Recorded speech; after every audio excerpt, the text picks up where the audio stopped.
All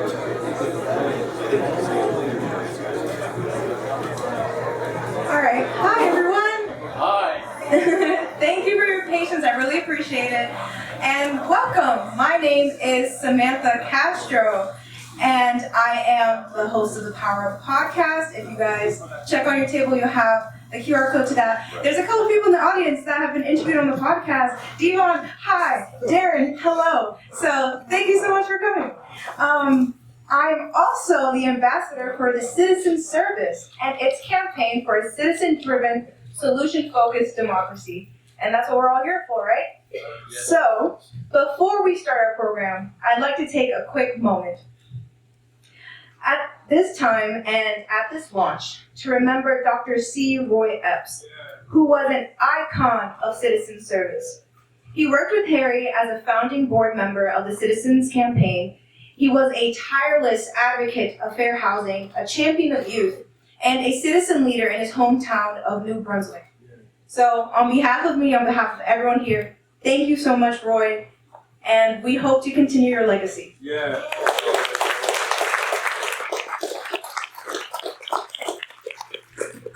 To set the stage for today's campaign, please grant me your undivided attention for just a little bit longer for a brief interview by one of our supporters, renowned expert in American society and politics, Dr. Robert Putnam. He's best known for his work in Bowling Alone. Dr. Putnam gives us a peek at the last time America was as divided as today. And he offers us just a little bit of hope in how we can come together for a more united tomorrow. Now 84 years old, Harvard professor emeritus Robert Putnam has spent decades studying how American society evolved from one that, however flawed, was steadily moving toward greater connection, equality, cooperation, and cohesion. Ask not what your country can do for you. Ask what you can do for your country. To one that in more recent decades has been defined by growing isolation, distrust, inequality, and political discord. Putnam's most recent book, The Upswing, describes how out of those challenges came an explosion of new civic, religious, and social groups. All of a sudden we began to become more equal, less polarized, more connected, and a greater sense that we're all in this together. What did they do? Well, they're both positive and negative lessons, actually, I have to say. And I thought for sure, I knew what would change first. I thought it was the economics, and I thought maybe the economics would change first. The one thing that the data show is that's not true. Economics was the last thing to change. So then what was the first thing to change? And to my shock, it was cultural change. It was a moral revival, is the way I want to put it. People began to say, wait a minute, it's not all about us. We have obligations to other people. One example he points to was the Triangle Shirtwaist Factory fire. In 1911, a fire broke out there in a sweatshop, trapping garment workers locked inside. Dozens jumped to their deaths. 146 women died in all, shocking the conscience of the city and beyond, including a young woman named Frances Perkins, who was having tea with friends nearby. Up to that point, she had been thinking of herself as a debutante. And she said, that's evil. We have obligations to those people. Almost immediately, she became a social reformer right here in New York City. And eventually, she became FDR's Secretary of Labor, the first woman cabinet member in American history. And it was all because of that moral moment in which she realized she had obligations to other people. And that's one example among what was happening a lot. I sort of think that it's going to be hard for us to turn things around in America until we begin to recognize we have obligations to other people that are at least as important as ours. One of your points is that this is something that happened at the grassroots level. Do you believe that the ingredients are there for that to happen again? I am not a determinist. I don't think any of these things are guaranteed to happen. I think it happened because a smallish number of young people around between 1900 and 1910 decided, like, Frances Perkins right here, she decided then she was going to help change America. It was not inevitable. It was not inevitable this time, but it could happen. That's why I'm saying the distinction between will it happen? I don't know whether it will happen, but I know it could happen because it did happen.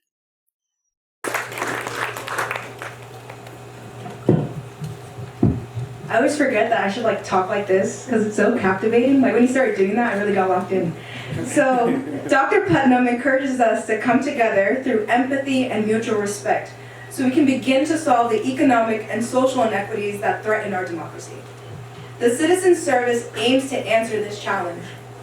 It's designed to recruit, train, and deploy leaders committed to upholding mutual respect and unselfish service by taking a pragmatic, solution-focused approach to our nation's problems.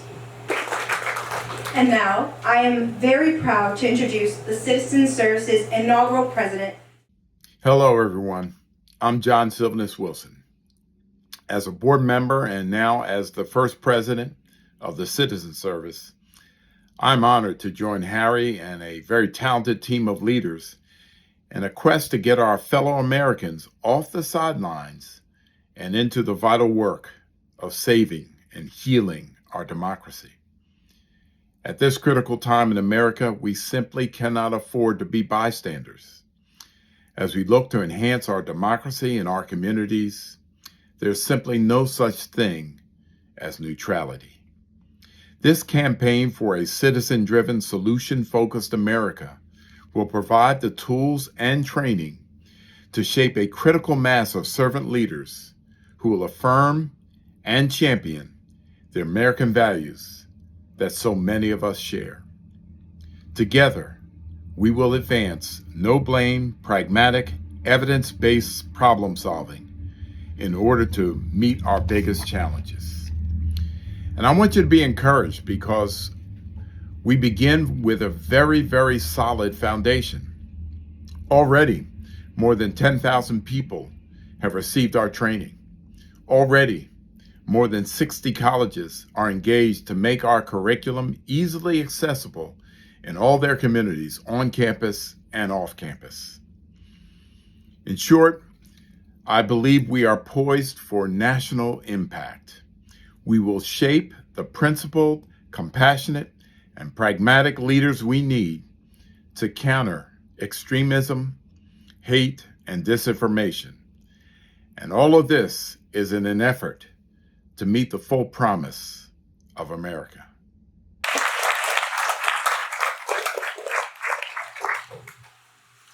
Okay. And lastly, it is my honor to introduce the man who, together with his better half, Caroline, shared the vision for a citizen-driven, solution-focused America. Our relentless leader, and I'm sure you got many emails from him, Harry Pizicki. Yeah.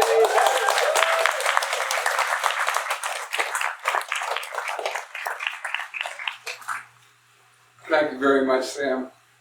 I'm going to try and live up to that relentless comment. And thank you all for coming. It's really a special night. Charles said I'm not being heard, right? Special night for me is because so many of you have been helping me over the years to get to this point. And I think it's timely. So I want to thank you for being here. I want to thank the audience across the country that's viewing this live stream for their attention.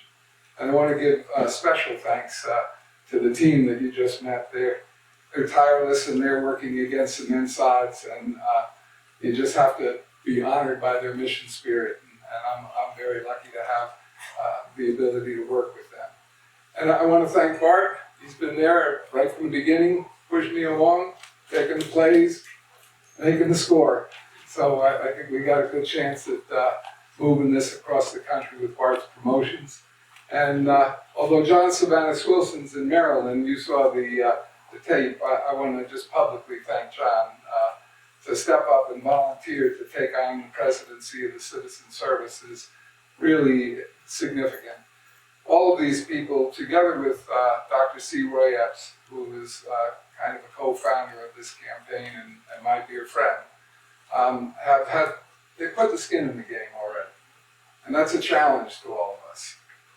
They've lived lives of service, and the service standard needs to be held high, and it's been held high by these individuals. So my thanks to them especially. And I guess I owe it to you if I'm going to recruit you, and that's what I'm here for, to recruit you to the citizen service. I got to tell you why, and I got to tell you what's it about. So I'm going to do my best that you can have questions afterwards, so write them down. All right, so first of all, why? We're in a divided country. I don't have to tell any of you that. And we're descending into a spiral of uncertainty, which is really destroying the hopes of people, especially young people in this country. We need to do something about that. You know, it's the first thing you got to do to solve a problem is you got to face it. And let's face it, we're in a bad place. All right, COVID has pulled us apart. Social media has empowered the extremes and pulled us apart. And we're in a divided country that cannot govern in this state. So if we're going to have a future, we've got to do something about that. And what do we have to do? We have to find our way to come together. And how do we come together? The only way that people have ever come together historically is around values. And the values of the citizen service are simple. Unselfish service. Not this kind of celebrity service you see these days, but real, genuine service to your country. Ask not what this country can do for you, right? And mutual respect. We're not asking everybody to love each other. That's crazy. We just want each person to respect the other. We can work together if we respect each other's humanity, even with all of our foibles. So those are our values, and we can gather around those values. And we can come together on the common ground of our principles. And our principles are pragmatism. Pragmatism to us has simple meanings. First of all, the solutions that we work toward have to be based on evidence in whole or in part. In other words, you don't pull the idea out of your ear, and it's not my idea versus your idea. It's what's working in a city like ours that might address the problem that we have. And you'd be surprised how easy it is to find them just with a Google search. The second criterion of pragmatism is that the solution has to be budget neutral or better. I mean, you want to come and get into the tax and spend argument, you'll waste the rest of your life. Look at least for solutions you can get done without raising the budget. Hopefully, if you can save money, even better. And last but not least, third criterion for a pragmatic solution, it has to benefit the broader community, not an individual interest. All right, this is about service. Service to each other, service to the common good. So it's my belief that if we gather around the values of unselfish service and mutual respect, if we meet on the common ground of the search for pragmatic solutions, we will be on the path to uniting our country. That's going to happen if we put our skin in the game. You heard already from Robert Putnam.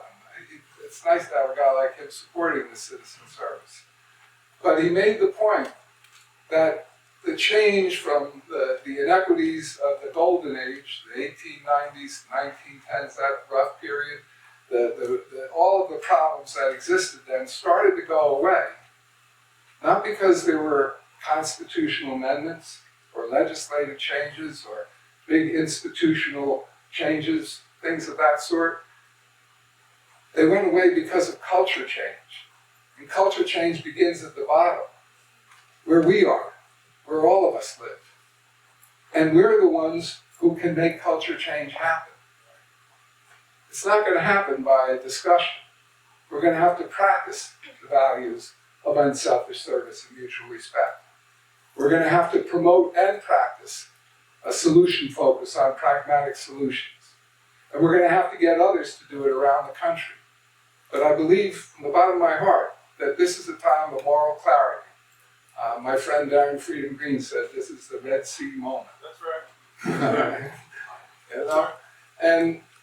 But it's a happy time for us because with this kind of moral clarity, we know we can do something that's good for ourselves, good for your mental health. If you're focusing on a solution, you're going to have a lot less stress in your life, I guarantee you that. But that we can do for our children's future, that we can do and give hope to others. So that's what this campaign is about. I know people are frustrated because they feel powerless and they want to do something, but they don't know what they can do. And you have the power to answer that question. They can enlist in the citizen service. They can take individual actions. By their actions, they can exemplify good democratic values and a pragmatic American view. So I'm asking you to help me do that, and I'm so happy that I'm joining with you tonight to launch this campaign to build a citizen-driven America that's focused on solutions and that exemplifies the values of unselfish service and mutual respect. So how are we going to do that? The citizen service is like any other national service, military service, Peace Corps, whatever you like. They do three things. They recruit, train, and deploy. And we're going to recruit, train, and deploy new, pragmatic leadership that honors the values of the citizen service. How are we going to do that? We're doing it through multiple institutions already. You heard the reference to over 60 universities. We're starting to get into the businesses. Prudential is offering our training to all of their employees. Do it in school districts, do it in faith-based institutions, do it with youth organizations. Our tech genius there, Caesar, was the one who figured out how we could just give a link that would give them the ability to customize it to their own organization and to have access to all of the data that we generate through these trainings. So people can plug in and be a part of this community that we're building. But it's not really going to happen until individuals put their skin in the game, and that's why I asked you here tonight to put your own skin in the game. To do it, you need to take the training. All right, training is approximately an hour.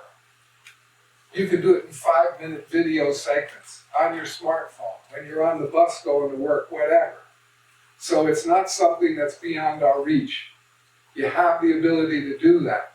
And you have the ability to invite your family and your friends to do the same.